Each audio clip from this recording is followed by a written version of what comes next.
Hujan deras mengguyur Jakarta tanpa henti malam itu, dan Andi Santoso baru saja membelokkan sepeda motor tuanya ketika matanya menangkap sosok seorang pria berjas mahal tergeletak tak bergerak di pinggir jalan yang banjir. Tanpa berpikir panjang, Andi menghentikan motornya di trotoar, turun cepat sambil menarik jaketnya yang sudah basah kuyup, lalu berlari mendekat. Pria itu masih bernapas, tapi tubuhnya menggigil hebat, bau alkohol bercampur dengan air hujan menyengat hidung Andi. "Pak, bangun. Anda tidak boleh tidur di sini, bisa mati kedinginan," seru Andi sambil menggoyang bahu pria itu pelan. Anaknya, Raka yang berusia 8 tahun, masih duduk di boncengan motor dengan payung kecil di tangan, mata bundarnya penuh ketakutan tapi juga rasa ingin tahu. Andi mengangkat pria itu dengan susah payah, tubuhnya yang kurus karena kerja keras sehari-hari hampir tidak kuat, tapi tekadnya lebih kuat lagi. Ia menyeret pria itu ke motor, menyuruh Raka memegang tas mahal yang tergeletak di tanah, lalu perlahan membawa mereka pulang ke apartemen kecil di Tebet. Di dalam apartemen sederhana berukuran 20 meter persegi itu, Andi meletakkan pria tak sadar di soareyot yang biasa ia gunakan untuk tidur. Raka membantu membawa handuk dan baju ganti milik ayahnya. "Papa, Om itu siapa? Kenapa tidur di jalan?" tanya Raka dengan suara kecil sambil mengeringkan rambutnya sendiri. Andi tersenyum lelah, mengusap kepala anaknya. "Dia orang yang butuh bantuan, Nak. Kita harus baik sama orang lain, meski kita sendiri juga susah." Malam itu Andi tidak tidur. Ia duduk di kursi plastik, memandang pria yang kini bernapas lebih tenang. Wajahnya tampan, rahang tegas, rambut basah menempel di dahi. Siapa dia? Mengapa seorang seperti dia bisa tergeletak seperti itu di tengah hujan deras Jakarta? Andi sendiri tahu betul bagaimana rasanya kesepian di kota besar ini. Sudah 3 tahun sejak pasangannya meninggal karena sakit mendadak, meninggalkan Andi sendirian membesarkan Raka. Keluarga di Surabaya masih tidak mau bicara dengannya sejak ia jujur tentang siapa dirinya. "Kamu membawa malu keluarga," kata ibunya dulu, sebelum telepon itu diputus selamanya.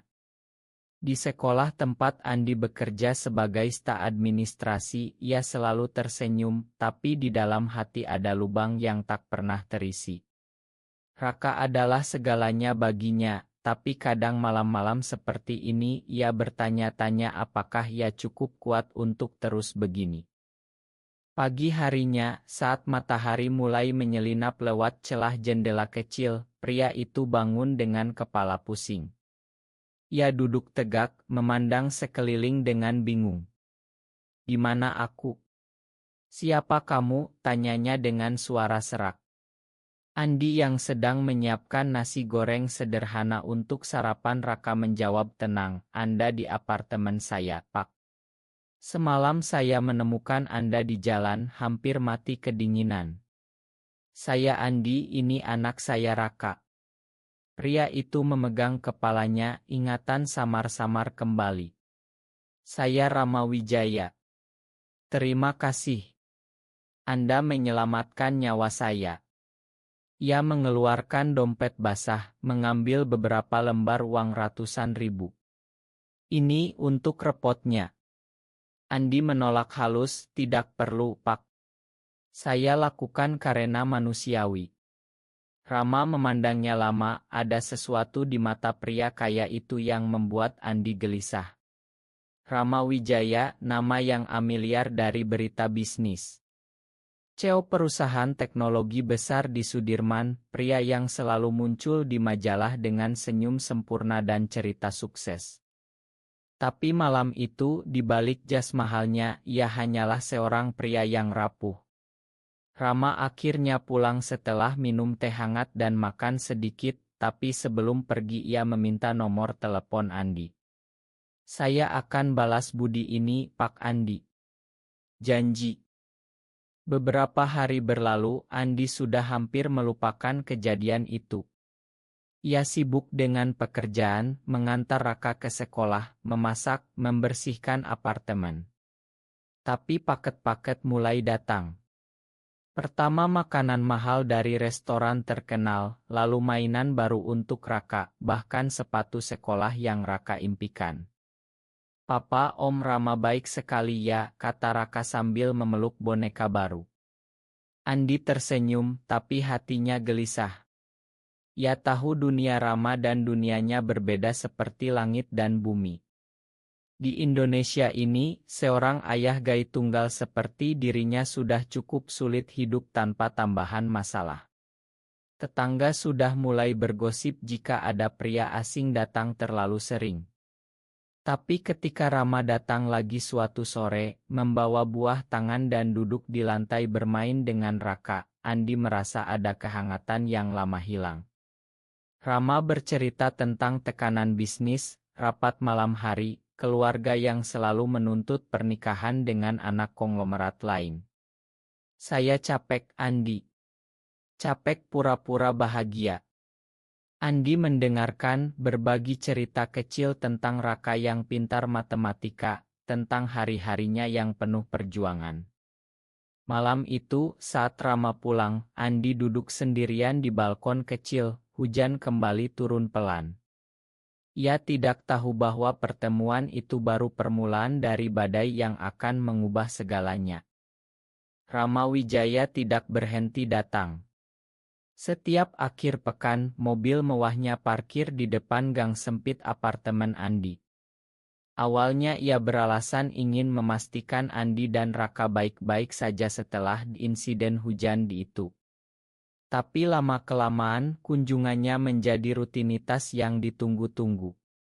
Raka menyukai Om Rama yang selalu membawa cerita tentang perjalanan bisnis ke Bali atau Singapura. "Om, cerita lagi dong tentang pantai yang airnya biru," pinta Raka sambil naik ke pangkuan Rama. Andi memandang dari dapur, hatinya hangat sekaligus takut. Ia belum pernah membiarkan orang luar masuk sedekat ini sejak pasangannya tiada. Di dalam batinnya, ada pertanyaan yang terus mengganggu, mengapa pria seperti Rama, yang bisa mendapatkan siapa saja, mau menghabiskan waktu dengan ayah tunggal biasa seperti dirinya. Rama sendiri merasa aneh. Sebagai cewek yang biasa dikelilingi orang-orang yang mengharapkan sesuatu darinya, Andi berbeda. Andi tidak meminta apa-apa, bahkan menolak tawaran bantuan uang untuk biaya sekolah Raka. "Saya bisa sendiri, Pak Rama," kata Andi suatu hari dengan senyum tegar. Tapi Rama diam-diam membayar tunggakan sekolah Raka melalui kepala sekolah, tanpa memberitahu Andi. Suatu malam, setelah Raka tidur, mereka duduk di balkon kecil sambil minum kopi hitam. Hujan deras lagi, seperti malam pertama.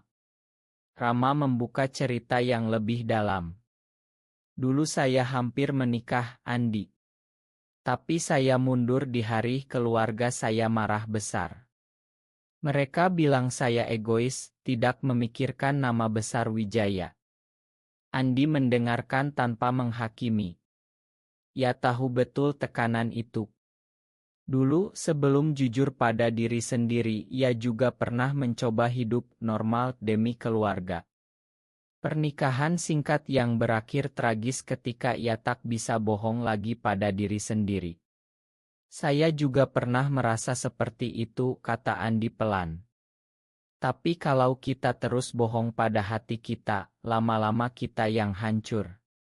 Rama memandangnya lama, ada kilatan yang sulit dijelaskan di matanya.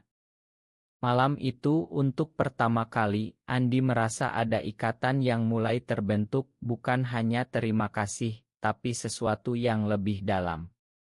Namun pagi berikutnya, tetangga mulai berbisik. Si Andi kok sering kedatangan pria kaya. Anaknya nanti gimana kalau tahu bapaknya? Andi mendengar dari balik pintu, hatinya sakit. Ia tidak mau Raka menjadi korban gosip.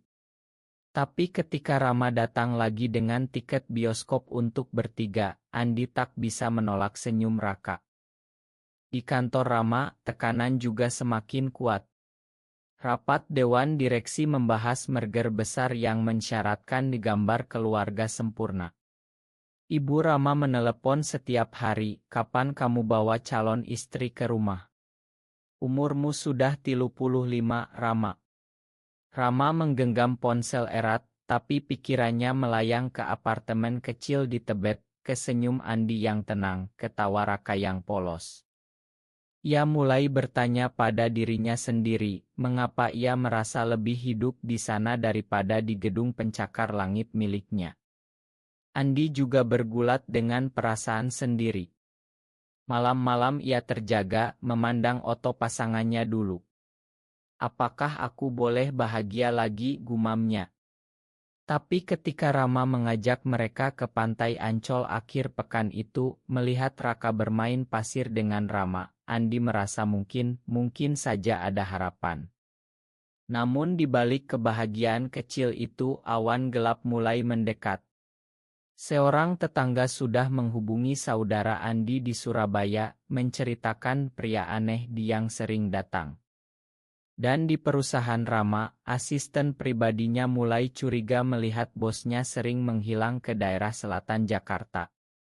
Konflik belum meledak, tapi benihnya sudah tertanam dalam. Andi dan Rama belum tahu bahwa pertemanan ini akan menguji segala yang mereka miliki. Hubungan mereka semakin dalam tanpa disadari. Rama mulai membantu Andi dengan hal-hal kecil tapi berarti. Ia memperbaiki motor Andi yang sering mogok, bahkan membelikan helm baru untuk Raka. Ini supaya kalian aman, katanya sambil tersenyum. Raka memanggilnya Om Rama dengan penuh sayang, dan suatu hari bertanya, Om mau jadi papa kedua Raka enggak? Pertanyaan polos itu membuat Andi tersedak kopi, sementara Rama hanya tertawa gugup tapi matanya berbinar. Di dalam hati Rama ada badai.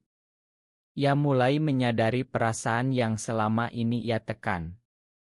Malam-malam di apartemen mewahnya, ia memandang langit Jakarta dan mengingat sentuhan tangan Andi saat menolongnya dulu. Apakah aku seperti dia, gumamnya pada cermin. Di Indonesia, pertanyaan itu berbahaya. Keluarganya dari garis keturunan kiai, bisnis mereka dibangun atas nama tradisi dan agama.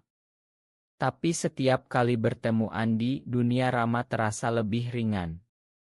Suatu sore, saat mereka bertiga makan es krim di taman dekat apartemen, tetangga Andi lewat dan memandang lama. Besok paginya, gosip sudah menyebar di gang. Andi itu gailoh, sekarang bawa pacar kaya.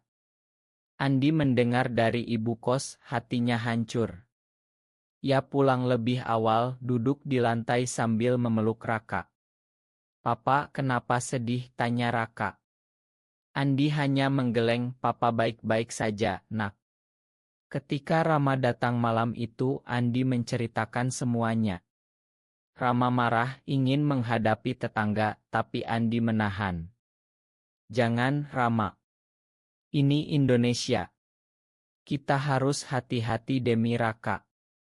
Malam itu mereka berpelukan untuk pertama kali, bukan sebagai teman, tapi sebagai dua pria yang saling mengerti kesepian.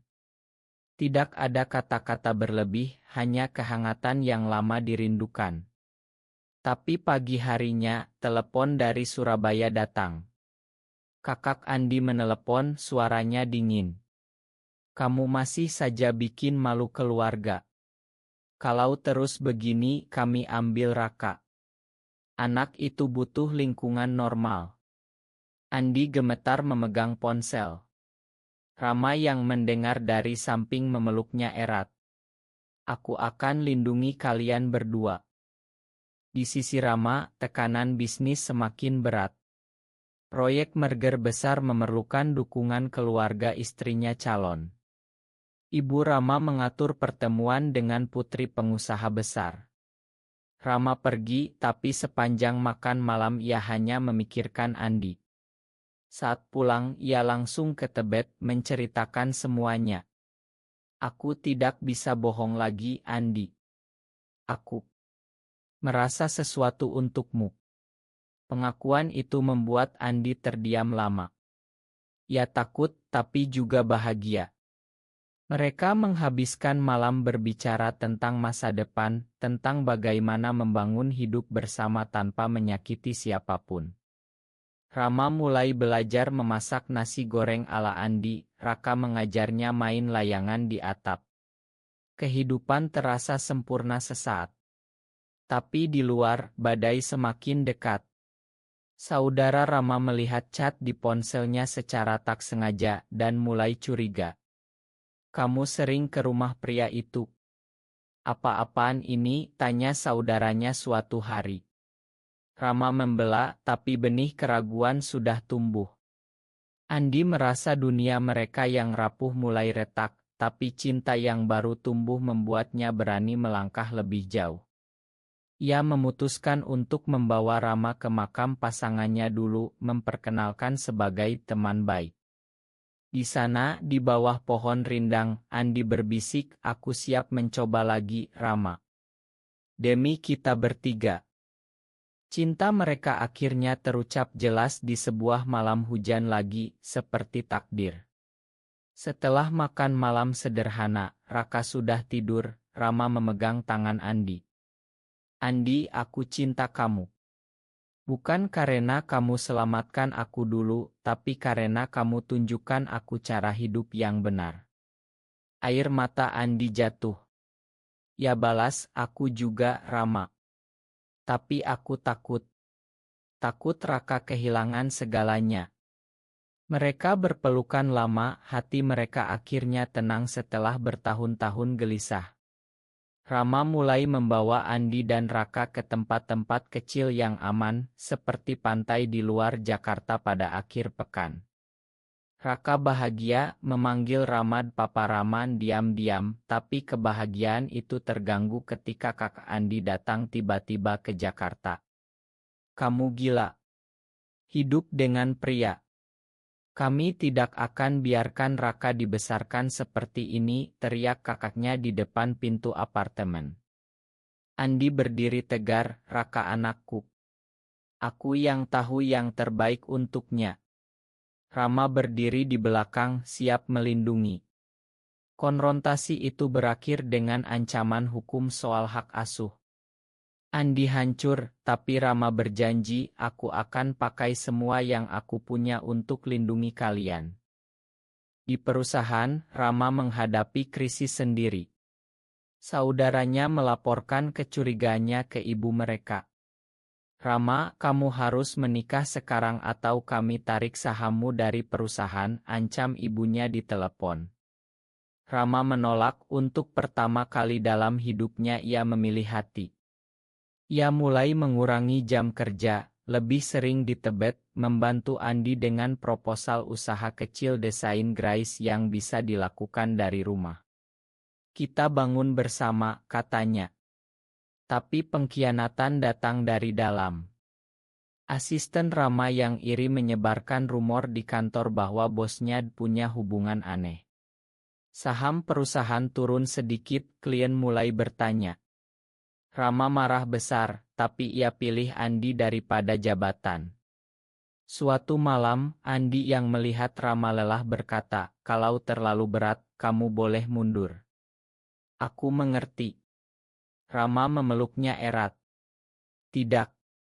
Kamu dan Raka adalah hidupku sekarang.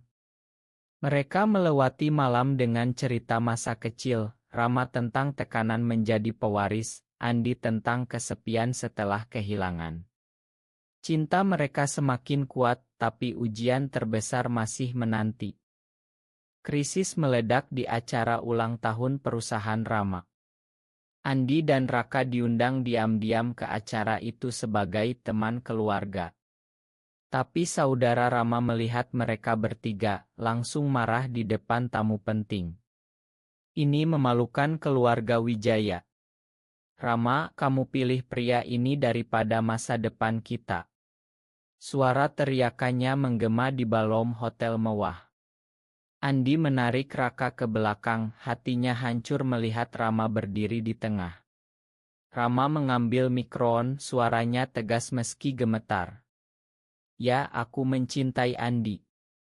Dia selamatkan aku bukan hanya dari hujan, tapi dari kehidupan kosongku. Kalau itu berarti saya kehilangan perusahaan, saya terima. Ruangan hening, beberapa tamu berbisik, yang lain bertepuk tangan pelan. Malam itu, media sosial ramai dengan berita CEO Rama Wijaya coming out. Saham turun drastis, keluarga Rama memutus hubungan. Andi merasa bersalah, ini salahku. Aku yang bawa masalah ke hidupmu. Tapi Rama memeluknya, kamu justru selamatkan aku lagi. Ancaman hak asuh menjadi nyata. Kakak Andi mengajukan gugatan ke pengadilan beralasan lingkungan tidak sehat. Andi dan Rama menghadiri sidang dengan hati berat, pengacara terbaik Rama berjuang. Raka bertanya, Papa, kenapa Oma mau ambil aku? Andi menangis diam-diam. Di puncak krisis, Rama mengorbankan saham mayoritasnya untuk damai dengan keluarga, demi fokus pada Andi dan Raka. Keluarga darah bisa diganti, tapi kalian tidak. Andi melihat perubahan besar pada Rama, dari pria kaya sombong menjadi pria yang rela berkorban. Mereka menghadapi paparai, gosip tetangga, tapi tetap bersama. Di pengadilan akhir, hakim memutuskan hak asuh tetap pada Andi karena bukti kasih sayang yang nyata. Kemenangan itu dirayakan kecil-kecilan di apartemen. Raka memeluk keduanya. Papa Andi dan Papa Rama terbaik. Tapi luka masih ada, Rama kehilangan banyak, Andi kehilangan keluarga asli. Namun mereka tumbuh, belajar bahwa cinta sejati butuh keberanian. Setelah badai reda, hidup mereka mulai tenang. Rama mendirikan perusahaan kecil bersama Andi, fokus pada desain ramah keluarga. Mereka pindah ke rumah kecil di pinggiran Jakarta, dengan halaman untuk Raka bermain. Keluarga Rama mulai melunak setelah melihat betapa bahagianya anak mereka. Ibu Rama bahkan datang suatu hari, memeluk Raka dan berkata pelan, makan Oma dulu. Andi dan Rama berjalan pagi di taman, tangan saling genggam, Raka berlari di depan. Kita berhasil, Rama, bisik Andi. Rama tersenyum, karena kamu selamatkan aku malam itu. Mereka belajar menerima diri, menghadapi dunia bersama, mengajarkan Raka bahwa cinta tidak mengenal gender. Di masyarakat yang masih banyak prasangka, mereka menjadi contoh kecil bahwa kebahagiaan mungkin.